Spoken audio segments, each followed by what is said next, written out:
Well, Mike, I actually understand I have a pretty tough act to follow yesterday, that you did extremely well. But ironically, you mentioned Rob Lustig. I was on NPR a month or so ago, and I think his name is Ira Flato, who does Science Friday, kept introducing me as David Lustig. And this was live national. And what do? You have about a quarter of a second to decide whether you're going to correct him or just accept being David Lustig for the rest of the hour. So I got an inspiration that came to me. I just said, I'm actually David Ludwig, Rob Lustig. My book's not doing as well as his. And the funny thing is, he continued to mix up our names for the rest of the hour, but I had made my point. So actually, my points for today are that cardiovascular disease, diabetes, obesity are primarily attributable to the misuse of technology, especially related to food production, processing, and preparation, will bankrupt the healthcare system and undermine the U.S. economy in coming decades. That's the bad news. And can be largely eliminated by the appropriate use of technology. So that's a tall order for the next 45 minutes. So from an evolutionary perspective, food has always been either hard to get or hard to eat. We lack the specialized power, the speed, and the ferocity of the big carnivores, or the specialized digestive tract of the herbivores. And so for that reason, our ancestors, throughout evolution, hominids, consumed a very restrictive diet, mostly fruits, which I will say as an aside, contain fructose as their main source of calories and really have no adverse health effects, but that's an aside we can come to later. Seeds and maybe a few little insects that they could find to supplement their protein. So this was the diet of our hominid ancestors for millions of years. And for this reason, humans have, as we evolved, turned to technology to improve food accessibility, amount, dependability, safety, digestibility, storage life, transportability, and taste. So this slide provides my very brief and simplified overview of food technology and human evolution. Now note that the time axis, beginning more than 1 million years ago up to the present, is on a logarithmic basis, indicating the rapidly accelerating rate of technological development. So the first transformative use of technology for pre-human hominids was stone tools about 2 million years ago and fire well before 200,000 years ago, which really dramatically changed how humans acquired and processed foods. And those two technologies defined what it was called the Paleolithic era. And that era encompassed about 95% of the time that humans have been a species on Earth. About 12 or 14,000 years ago, domestication of grains and then other plants and animals led to the advent of the agricultural revolution.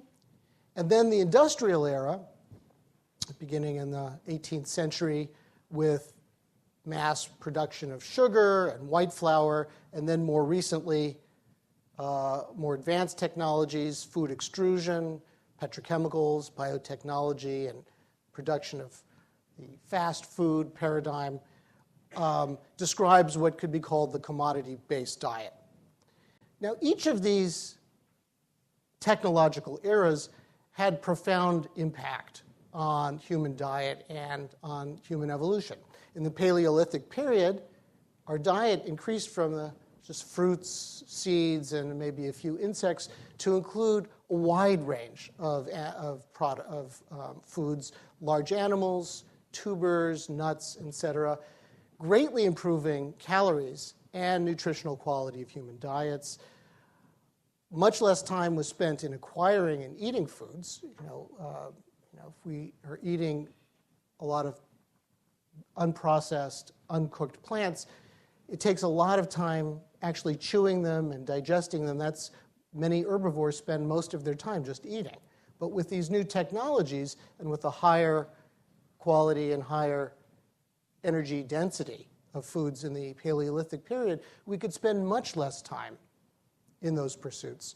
There'd be less demand on the digestive tract, and arguably that led to the evolution of a bigger brain. We could divert the energy that was going into maintaining these big guts to process all of this relatively low energy dense, low nutrition availability foods into the development of a brain. And we had the nutrients to promote that evolution, and arguably the evolution of modern Homo sapiens.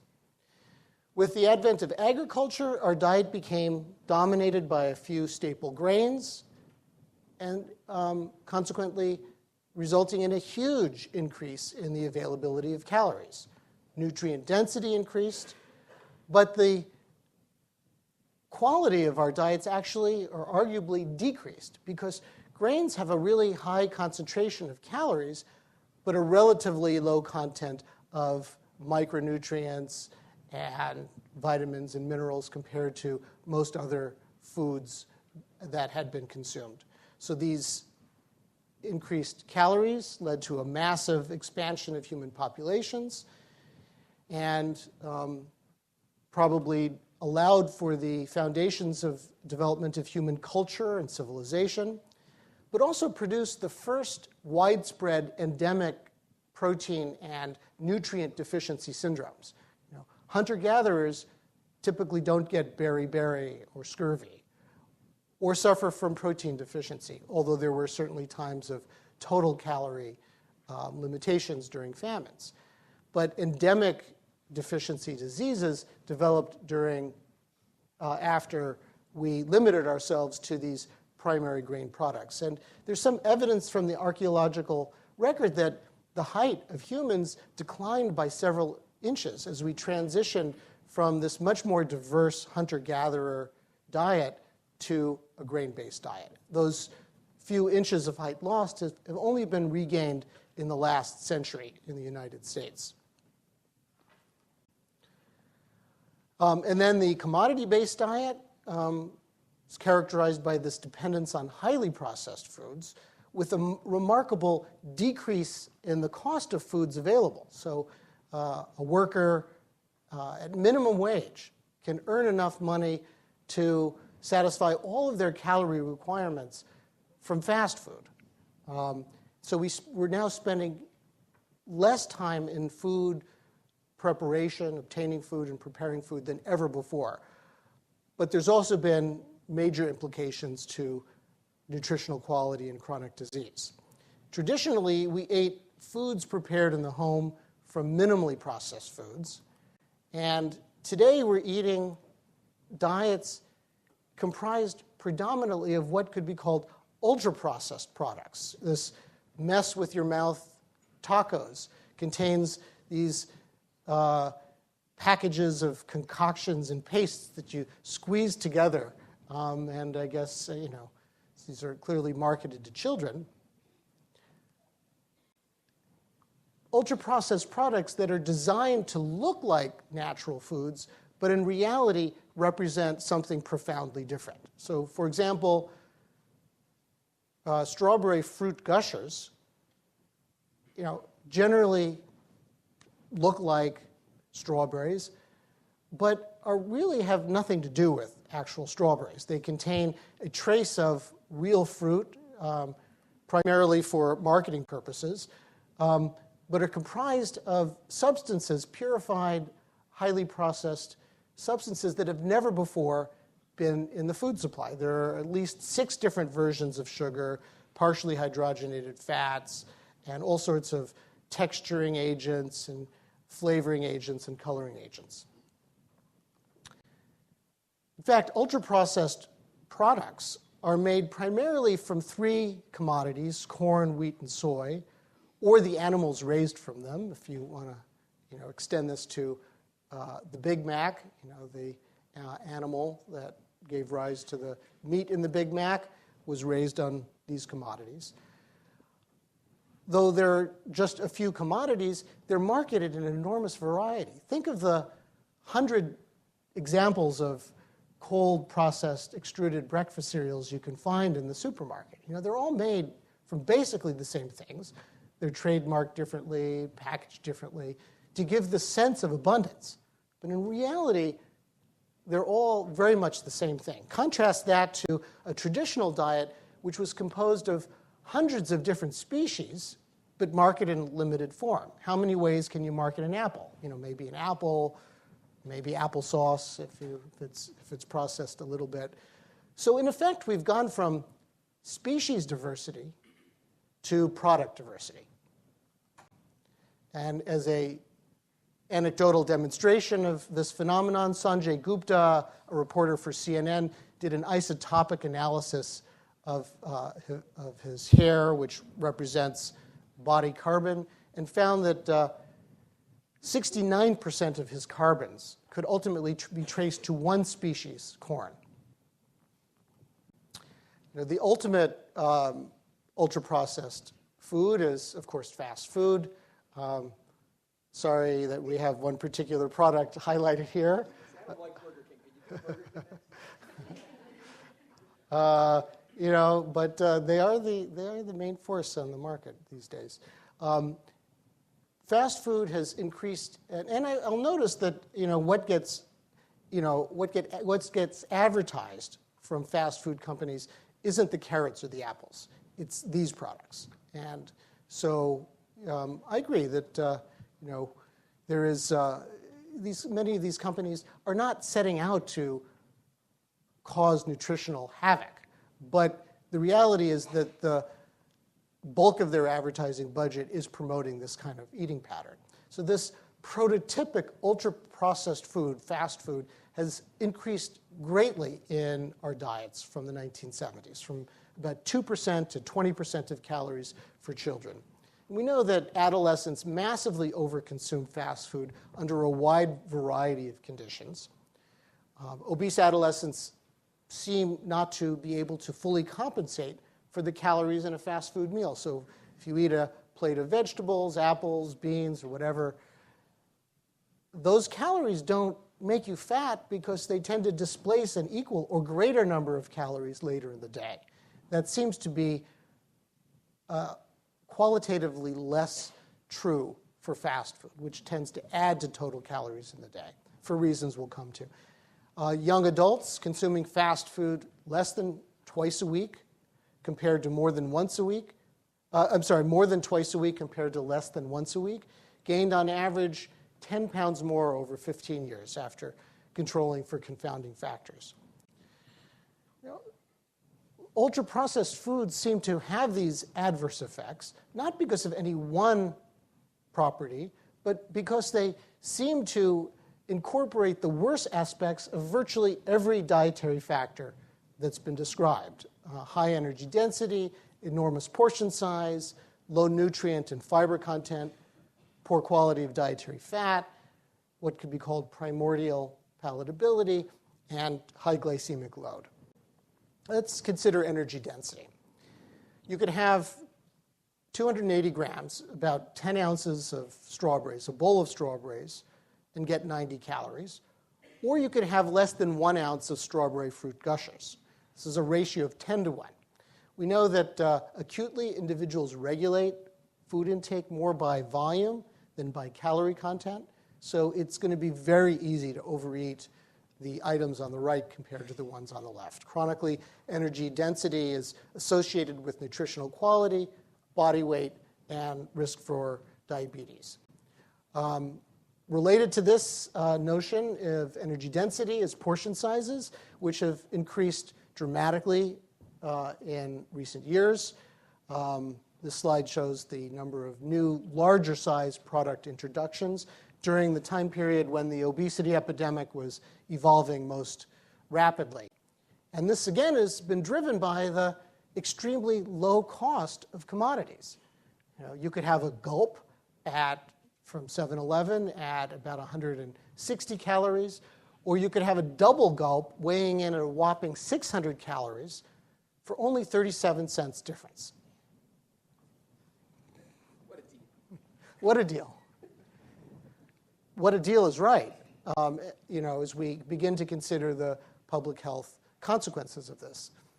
Young children seem to be able to regulate their food intake pretty accurately, regardless of portion size, when they're very young, ages 2 to 4 approximately. So if you give them big plates of macaroni and cheese or little plates of macaroni and cheese, they eat about the same. Whereas older children and adults seem to lose this ability to regulate, so that they eat more with larger portion sizes, perhaps because we, in our modern fast food environment of supersized foods, lose the ability to regulate our hunger with regard to environmental cues. As calorie content goes up with food processing, the fiber, micronutrient, and phytochemical content goes down, because these are selectively removed as the calories become concentrated. That bowl of strawberries has about 5 grams of fiber, so that's a meaningful contribution to total intake. 25 grams is considered a high-fiber diet, although if you're a hunter-gatherer living today in South America or small parts of Africa, you might get 150 grams of fiber a day if you're eating a plant-based unprocessed diet. But many Americans get 10 grams of fiber a day. It's astoundingly low from an evolutionary perspective. So that bowl of strawberries has 5 grams of fiber, many vitamins and minerals in physiologically relevant amounts, and dozens of phytochemicals. These are these chemicals that give plants their color and taste and haven't been specifically necessarily entirely classified. But a rich combination of them seems to play a key role in reducing chronic disease for reasons we'll discuss in a moment. That strawberry fruit gushers have 0 grams of fiber and virtually no vitamins or minerals other than a small amount of vitamin C that's added specifically as a preservative. Fiber seems to have modest benefits for body weight by itself, but potentially major benefits for preventing cardiovascular disease and diabetes and probably cancer, and seems to have an overall effect in reducing mortality. In terms of these micronutrients and phytochemicals, many of them have an antioxidant role, so help to protect us from the damaging effects of oxygen radicals. When you slice an apple open, the flesh starts to turn brown under the oxidative effects of the oxygen in the air. That same process could happen to our body tissues, because we need oxygen, of course, to generate energy for metabolism, but oxygen's a pretty toxic compound. So having a proper balance of antioxidants may be key to slowing down age-related degenerative diseases. And these phytochemicals probably play a key role in that process. But they act synergistically. Taking one thing out, like drug companies love to try to reduce nutrition into a single component. Whether that's resveratrol or whether that's lutein from tomatoes. There's always a special supplement that appears on the market that claims to provide benefits of a whole foods diet by concentrating one component. The clinical trials suggest that none of that is true. In fact, when isolated vitamins are given either singly or in small combinations in clinical trials, they don't provide any benefit, and in some cases those studies have had to be closed down early because of increased risk. So it's probably key to having a broad combination of these antioxidants and phytochemicals together that balance out biochemical pathways working in synergy. When you dump in a large amount of compounds that influence just one stage of this complex biochemical metabolic process, it may do more harm than good. And in terms of dietary fat, ultra-processed foods typically are reliant on the worst types of dietary fat. We know that overall fat does not seem to be playing any special role in heart disease, diabetes, or obesity. And in fact, evidence suggests people can, at least in the short term, lose more weight on very high-fat, Atkins-type low-carbohydrate diets than on conventional low-fat diets. But the key seems to be the quality of the fats. Mono and polyunsaturated fats, especially omega-3 fats, very protective in effects. Saturated fats are probably rather neutral, not as bad as previously thought. And trans fats are clearly very bad actors. High extensive food processing destroys these protective mono and polyunsaturated fats, especially the polys, because they're not stable for months or years at a time. They're not going to sit in a package of prepared extruded breakfast cereal stably. They're going to actually produce rancidity over time. So ultra-processing destroys those good fats and typically converts them into either saturated or trans fats, which have very adverse health effects. And then this concept that David Kessler has spoken of ultra-palatability, primordial palatability, a dependence on sweet, salt, and fat, which are the primary flavors of breast milk. Flavors that are further enhanced with chemical manipulation. We could have a session just on artificial sweeteners and diet beverages. Are they better than sugar-sweetened beverages, or might they have risks of their own? Many of these artificial sweeteners are hundreds or thousands of times sweeter than sugar itself. So you can use only very, very small amounts of them. Sometimes these artificial sweeteners actually have calories in them, but you use so little of them that they're virtually, they don't register in terms of calorie balance. But what are the effects of stimulating our taste receptors that are not just in the mouth, but throughout the gut? And interestingly, sugar receptors have now been identified on fat cells. What are the consequences of stimulating these receptors which then report back to the brain at such high levels of intensity? Might that cause a dysregulation between our experience of sweet taste, which would normally tell our bodies that calories are coming in, dissociating the sweet taste from the actual metabolic effects? Maybe that could lead people to be losing an ability to regulate their hunger in light of their actual calorie nutritional requirements. And with regard to intense sweetness, one interesting study on this point, when rats were given the mutually exclusive choice of either saccharin, an artificial sweetener, or intravenous cocaine, rats like intravenous cocaine just like humans do, 94% of them actually preferred the saccharin, raising the possibility that some of these ultra-intense food additives may be stimulating parts of the brain that relate to reward, craving, and possibly addiction.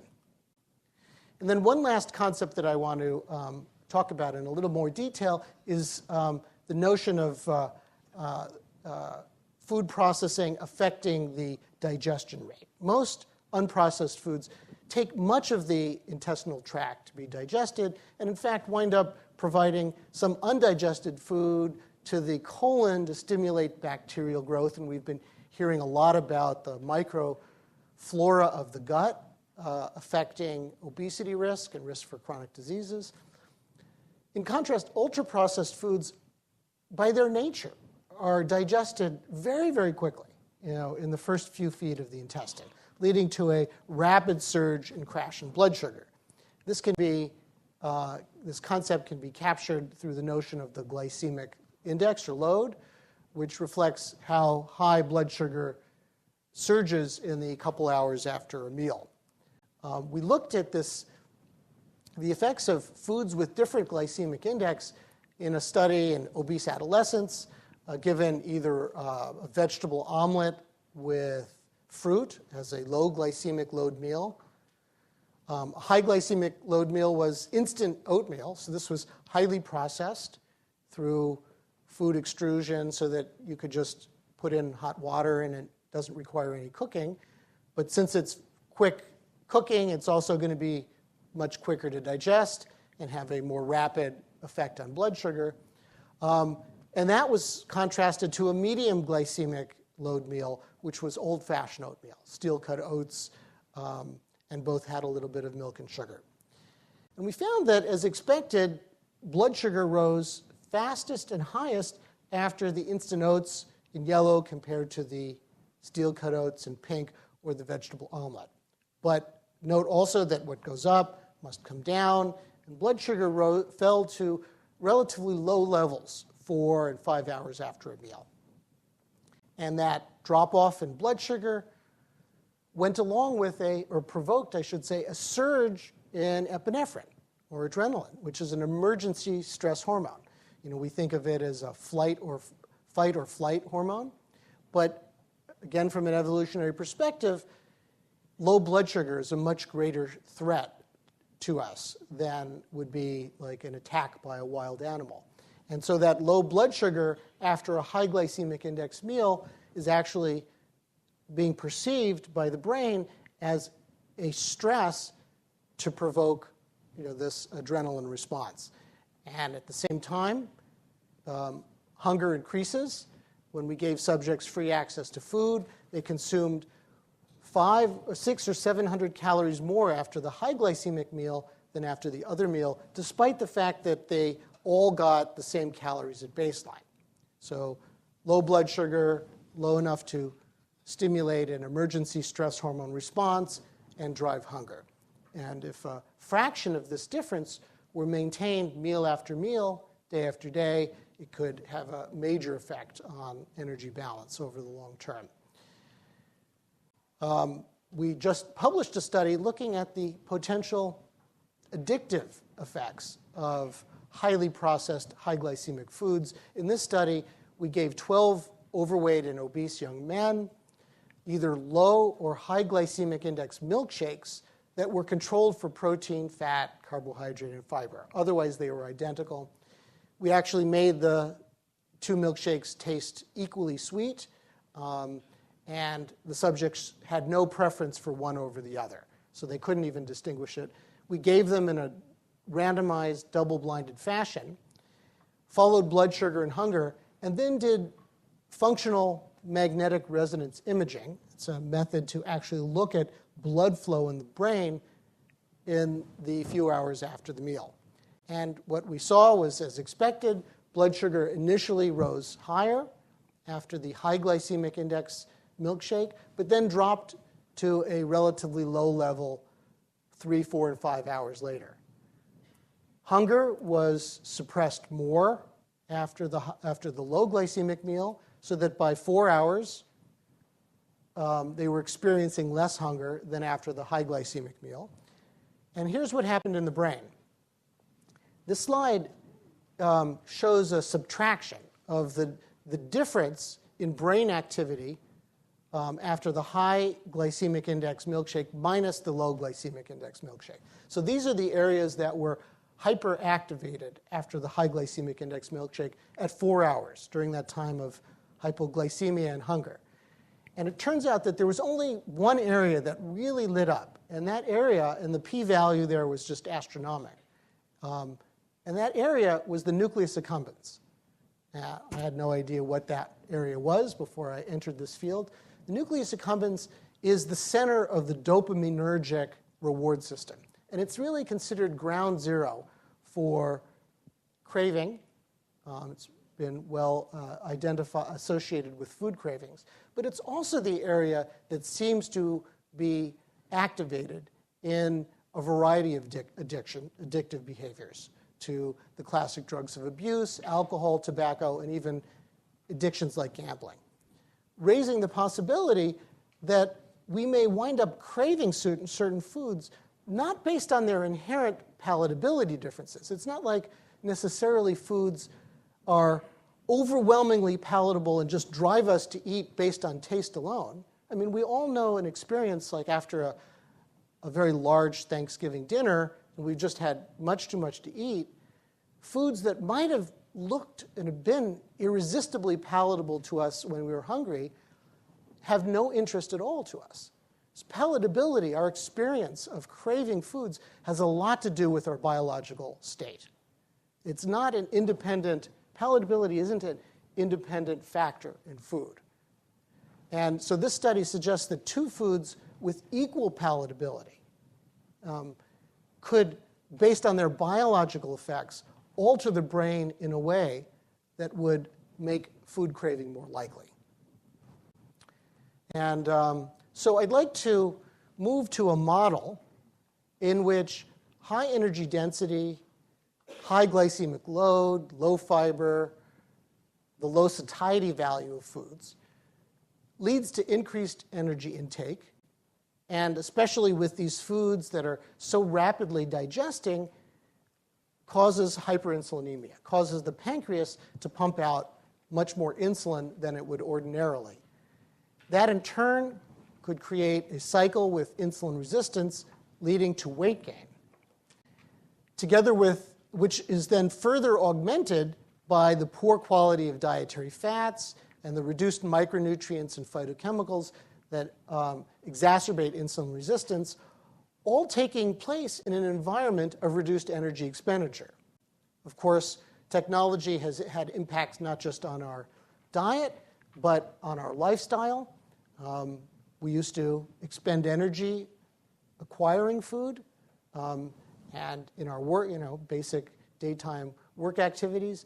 Today, of course, most of us are sedentary at work. We're increasingly sedentary at home,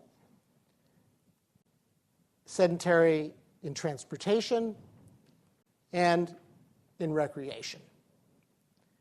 So this decreasing energy expenditure will further fuel this vicious cycle of insulin resistance and hyperinsulinemia, creating the metabolic soil out of which dyslipidemia, hypertension, chronic inflammation, and coagulopathy grow, ultimately resulting in cardiovascular disease, diabetes, cancer, and premature death. Now, we, of course, know that the obesity epidemic has emerged rapidly over about 30 or 40 years, threatening to decrease life expectancy if these trends aren't reversed soon, with just unimaginably devastating impacts on society. The costs of obesity are already estimated at $168 billion annually, or well over 15% of total spending on medical care. The economic costs of obesity, when you consider lost productivity, are about $30 billion annually. By 2020, half of the country will have diabetes or prediabetes. We just saw an article in JAMA last week that suggested half of China, over 1 billion people, half of them have prediabetes already, although the definitions of diabetes in that population need to be considered. By 2030, the total economic costs of heart disease, most of which are caused by diet and obesity, are expected to exceed $1 trillion. When you think of the numbers that the Democrats and the Republicans are fighting over in Washington, paralyzing our government, leading to the sequester, they're a fraction of these costs. If we could reduce by half these costs, the Democrats could have their social spending, the Republicans could have balanced budgets, and hopefully we could all get along nicely.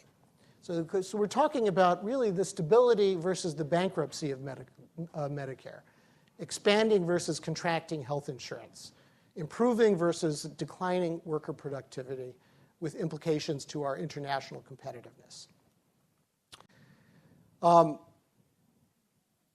Adherence to a prudent lifestyle can prevent the vast majority of heart disease and diabetes. According to studies from the Nurses' Health and Health Professionals, 82% of heart disease and 91% of diabetes can be prevented by these 5 simple factors: avoidance of smoking, light to moderate alcohol intake, healthful diet, moderate physical activity, and keeping a BMI less than 25.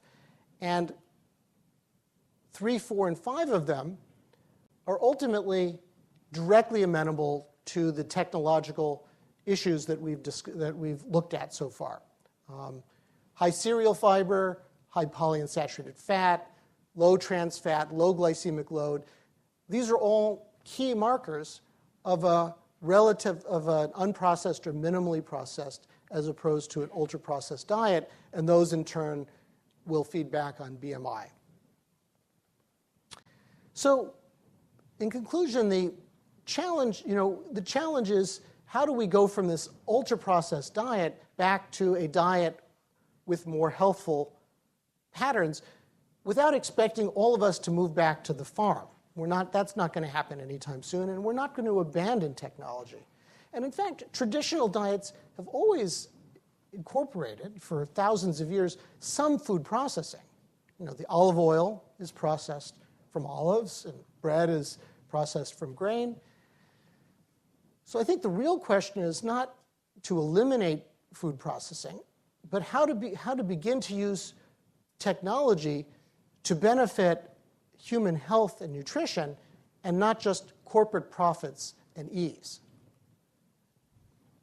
And so I will, in conclusion, propose a simple but admittedly politically challenging approach to accomplishing this.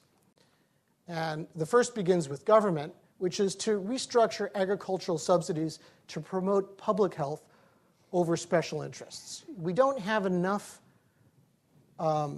land in cultivation to allow for the American public to actually follow the USDA recommendations of 5 fruits and vegetables a day, which are probably not even optimal. But if everybody started eating that way, we'd run out of fruits and vegetables in the food supply, because too much land is now devoted to commodities because of government intervention in the wrong way.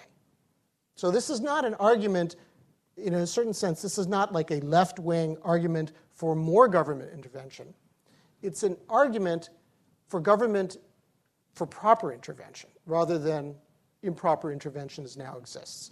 I think we also need to look at regulating food advertising and marketing, especially to children, and adequately funding the school lunch and related programs so that they are less dependent on these pre-cooked, highly processed foods. We've all heard about the school cafeteria that no longer has ovens and refrigerators and the like. They just have fryolators and freezers. And the only tool now is box cutters to open up these things. Public plays a critical role here in voting not just with your ballot, but also with your fork. And I think that Dr. Olshan's comments are right regarding McDonald's. If we start demanding healthier foods, the food industry will provide it. Of course, it's a bit of a cynical argument, because at the same time the food industry is promoting consumption through massive advertising targeted at kids. So that's why we need this comprehensive kind of approach. In schools, preparing lunch, snack foods from whole ingredients, instituting a new home economics curriculum for boys as well as girls, so that we actually know how to prepare foods rather than being reliant entirely on an industry for these ultra-processed products. Restaurants can provide intermediate options between the 3-hour gourmet, expensive, meal that few people can actually afford on a regular basis versus fast food on the other. I think I'm impressed by Chipotle's restaurant is one that is trying to find a balance from relatively less processed whole foods, but that are also, you can go in, buy it reasonably, inexpensively, and eat it relatively cheaply. The industry should use higher nutritional value ingredients versus its primary dependence upon commodities. Market minimally processed and traditionally processed products. Stone ground breads, for example, rather than the classic Wonder Bread. Not a big difference in terms of our lifestyle. In Europe, these breads are eaten and actually preferred, but potentially a huge impact on public health just from that change. And use preservation methods that protect polyunsaturated fats. So, we can package things that have to be processed in nitrogen, which will allow those really health-promoting, healthy fats to be preserved over the long term. So a closing thought, and this is my last slide, is a quote from George Stewart, who is a food scientist from half a century ago. And he said, if we do not pay proper attention to the nutritional problems associated with food technology, we run the risk of eventually producing an abundance of palatable, convenient, stable foods that are not capable of meeting man's nutritional needs. In other words, we run the risk of undermining the nutritional well-being of our nation. It is my contention that every food technologist and the food industry, I would add, has a moral responsibility to help provide the public with nutritious, not just palatable foods. Thank you for your attention.